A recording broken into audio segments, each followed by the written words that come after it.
The following program is a production of Hō'ike Kaua'i Community Media.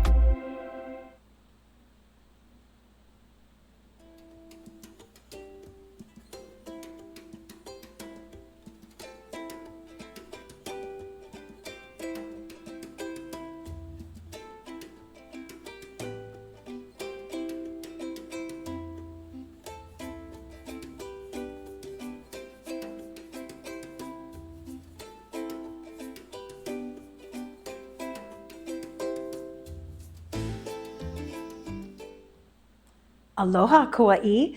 This week, the Hō'ike Team went to the state capitol for opening day on January 15th. We got to rub elbows with our state's lawmakers and made sure to visit all of Kauai's representatives while we were there. It was a first time for us, and while there may have been a few hiccups along the way, like mispronouncing Senate President Ron Kochi's name, so sorry about that, overall, it was a fantastic experience. And we even made a quick little sneak peek for you. Take a look.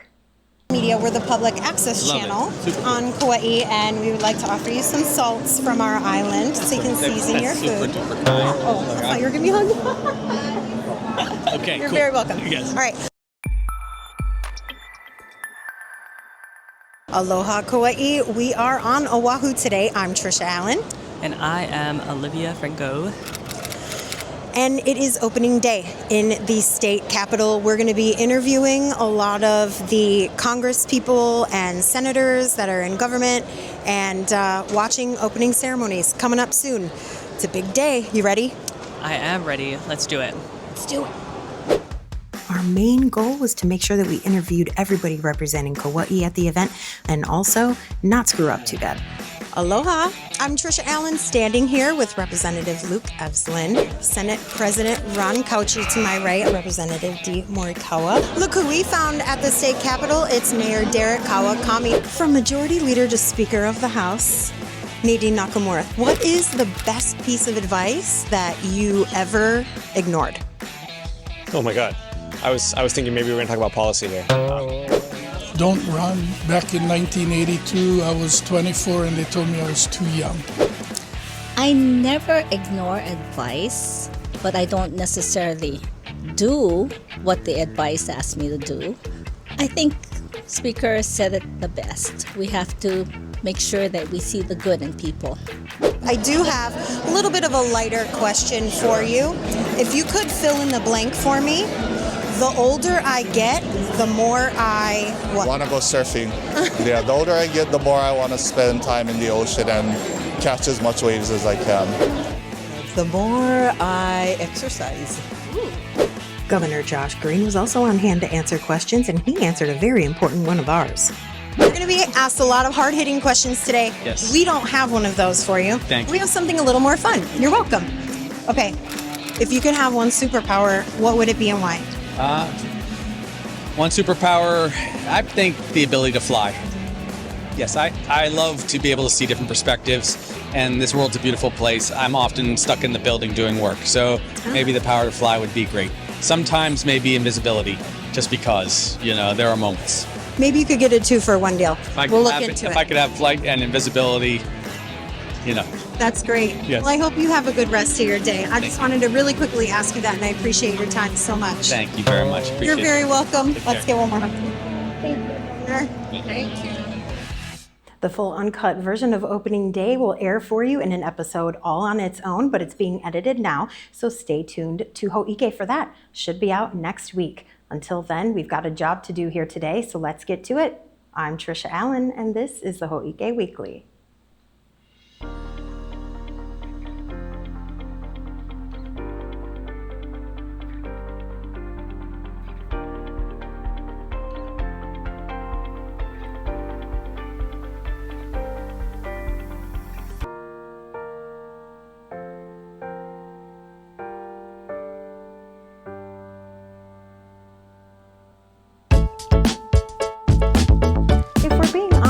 We know you're mostly interested in all the fun events on the way here coming up in the next week, so let's just dive into all what's coming up next. On the fourth Saturday of every month, the Alakoko Makers Fair takes place at the Ulu Room in 4286 Rice Street in downtown Lihue. On Saturday, January 25th, there'll be plenty of clothing repair and upcycling happening there from 3 to 6 p.m. More info on this event can be found at downtownlihue.com. The Outrigger Kaua'i Beach Resort and Spa will be playing host to Mr. Sammy Johnson on Sunday, January 26th, as he performs all of his island favorites for an all-ages show on Sunday, January 26th. Doors open at 6:30 p.m. Ticket and showtime information can be found at sammyjohnsonkauai.eventbrite.com. January is Mu'u month. As you know, we had the founder, Shannon Hiramoto, on the show last week.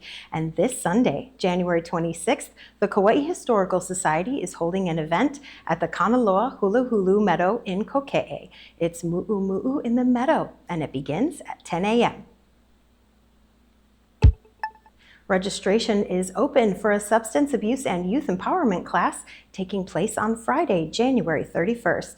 The Ho'okele Coalition is teaming up with Hale Oʻpio for this interactive prevention education class, focusing on how choices now, including the use of drugs and alcohol, impact people's story and legacy. The event is from 3 p.m. to 4:30 p.m. at the Hale Oʻpio Kaua'i location on Umi Street. You can scan the QR code on your screen to get specifics. Digital literacy is something that's been growing in importance for a large number of Kauai residents. Knowing how to navigate the internet safely and effectively use technology can be daunting and frustrating since things change in advance so quickly. Thankfully, some federal grants are funding a project that can help anyone with these sort of struggles. Our in-studio guest today is Mr. Bert Lum. He's with the state of Hawaii in the Hawaii Broadband and Digital Equity Office, and he's going to tell us about some classes that are coming up on island. Good morning, Bert. How are you? Good morning. Good morning. Good to be here.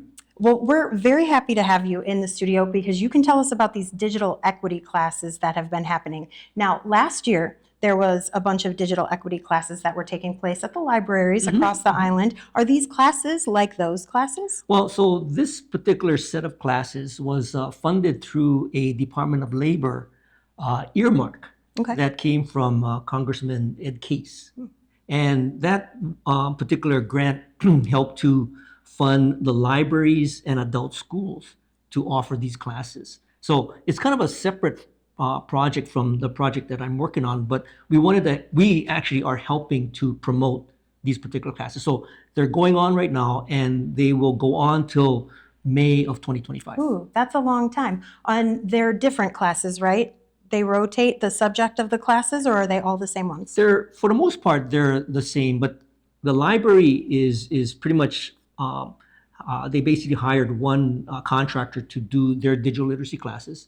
So they're doing that. And then adult school has sort of a sequence of classes that you can go into a basic class and you can start to advance as you feel more comfortable. Oh, that's really neat. Tell us a little bit about those. What are people going to learn at those classes? Well, these are really basic classes. So if you are wanting to better understand how to work your computer, or maybe in some cases you may not even have a computer.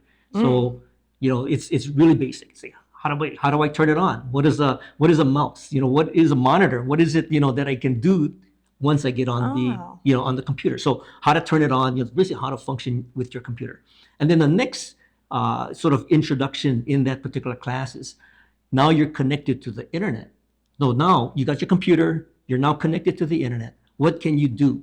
And the first thing that people are exposed to is how do you actually surf the web? So now you have to start looking at what is a web browser. And then with a web browser, you can now look at the going to websites. So, a real basic one that everybody wants to go check out is Amazon.com. Of course. Right? So you'll learn how to, go to Amazon.com and start looking at the website. That's sort of like surfing the web. Okay. Another feature might be you need to get an email address. Oh, and use the email program too, right? So one of the popular sites that are featured in these classes are like Google.com. So when you go to Google, and that's, a lot of times people are searching for stuff on Google, you can actually set up a email, like a Gmail account. That's right. Right. So a lot of people that are coming to these very basic classes, they may not even have an email account.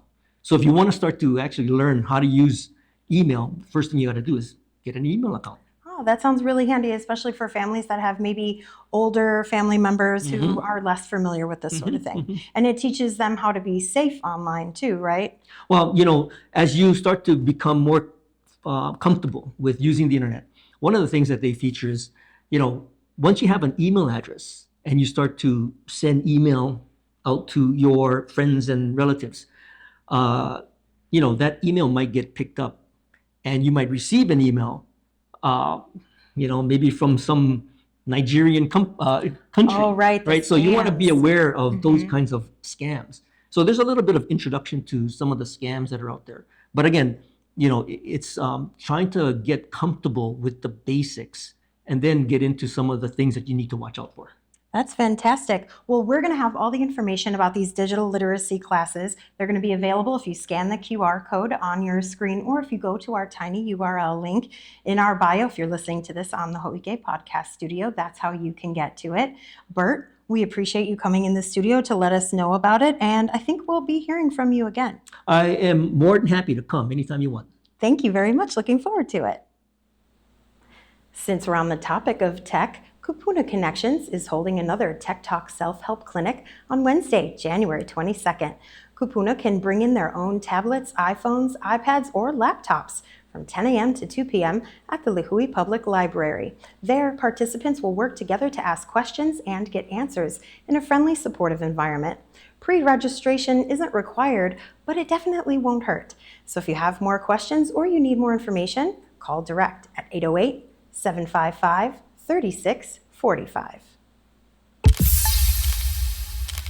All right, Kaua'i, it's newsflash time. Our island might be small, but there's a lot happening around here, and you have things to do, so let's give you the latest in a short and entertaining way so you can go about your week informed.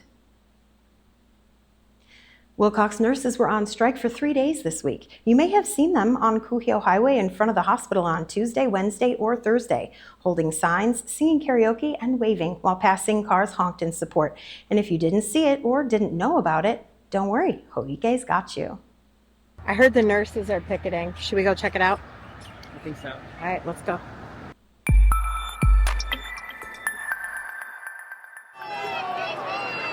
Nurses at Wilcox were on strike for 3 days from January 14th to the 16th.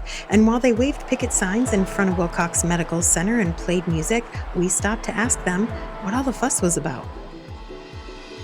Hi, my name is MJ. I've been a nurse for Wilcox for about 30 years. And we are here outside our facility to really ask for a better or safe staffing for our patients, for our community. We would like that ratios, the same ratios that Hawaii Pacific Health have given to our sisters hospitals in Oahu, which is 1:4-5. Really, we're asking 1:5 ratio, and that gives us additional 2 minutes to take good care, deliver great care to our patients. So here on Kauai, on the Med-Surg unit, we have a mix, telemetry, oncology, pediatrics, are all on the same unit, versus on Oahu, there are different units that host like purely oncology patients, purely pediatric patients, purely telemetry patients.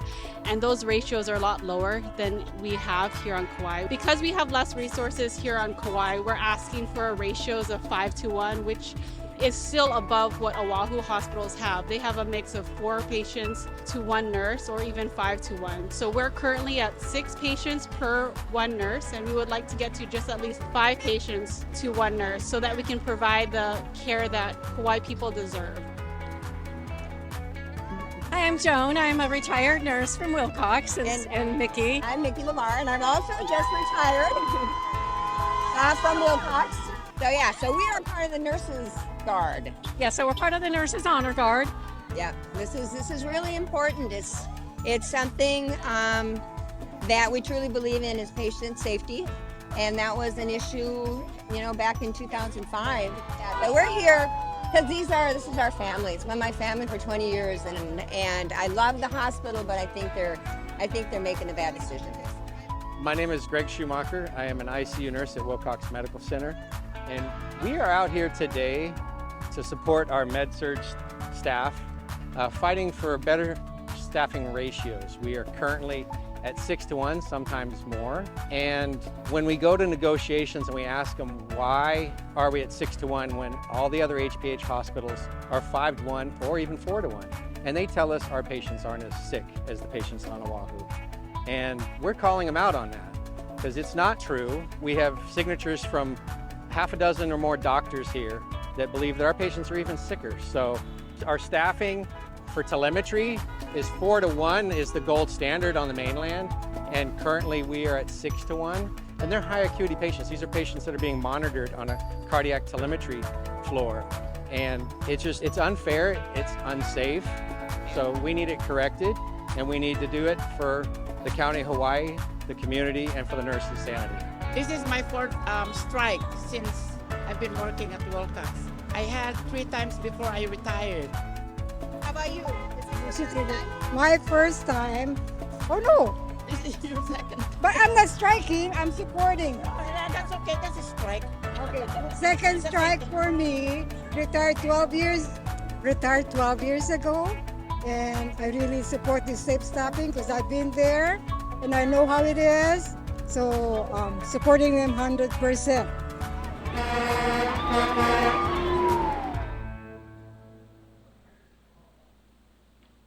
And you know you can always keep it here on Hō'ike for updates on that developing story. There's a new way to pay for your bus fare on Kaua'i, and that's digitally. Through the new Kaua'i Bus app, riders can now purchase single ride tickets, day, monthly, and annual passes directly from their devices at any time. In addition to the app, onboard ticket validators have been installed across the Kaua'i Bus fleet. The app generates a ticket that is then scanned at the newly added ticket validators once you board the bus. It's time for the tennis and pickleball courts at Puhi Park to get their facelift. From now until the second week in May, the courts will be closed for resurfacing work and other upgrades. Now, I know spring break is a bit of a ways off, but our friends at Hawaii Children's Theater want to let you know about some upcoming classes they're working on, and space is limited.